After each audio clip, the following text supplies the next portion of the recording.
And so then with that said, we can look at two different types of mindsets you can have when going into a performance. You can have a performance avoidance mindset, or you can have a performance approach mindset.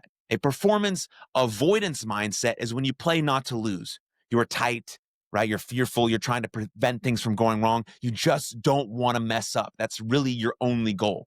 And then on the opposite side of that, what we actually want to do is we want to have a performance approach mindset. Is when you play to win, you are loose and relaxed and having fun and literally just going for it, seeing everything as a challenge and opportunity and not worrying about the outcome, just saying, I'm going to go for it. I'm going to have this approach mindset, right? Research shows that a performance approach mindset is almost always advantageous. It shifts you out of the threat response, which is associated with sort of this rush of the stress hormone called cortisol, and into like the challenge response, in which you get flooded with the biochemical DHEA, resulting in increased focus, confidence, and motivation, right? So you get into this challenge mindset, right? Really, what I think the performance approach mindset is about is it adopts this OHMS mentality, which is obstacles make me stronger, and encapsulates the fuck it,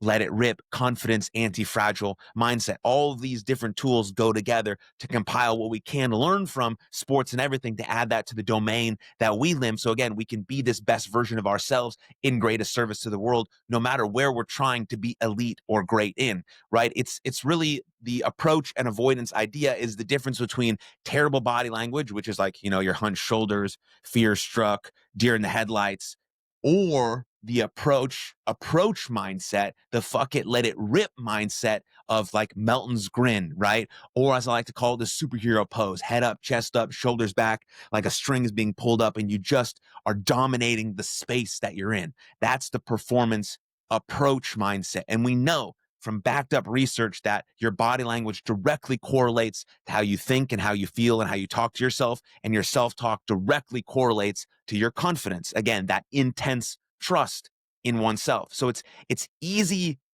to adopt a performance approach mindset, of course, when the odds are in your favor, right? When things are going well, easy. But right, what about when that isn't the case?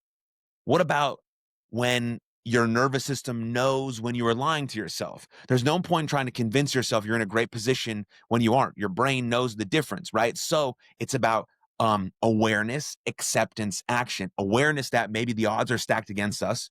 Um, that's the awareness. Accepting the fact that, okay, here's what I got to do. Odds are stacked against me. I'm heavily unfavored, whatever. And then action. What can I do about it? I can say, fuck it, let it rip. I can have this anti-fragile confidence. I can approach with this challenge mindset, not knowing what's going to happen, but this is giving me my best chance, right? Again, easy to have this approach mindset when the odds are in your favor, but when they're not, you can't sort of lie to yourself. Your nervous system understands that. And so we can have this clear mentality of like, I don't know what's going to happen. I know the odds are stacked against me, but I'm going to go for it anyways. That's the approach mindset we can always have in any sort of circumstance, right? Thank you very much for tuning in to that clip. If you enjoyed it, then you'll love the full length episode right here. Right here. Click it. Go ahead.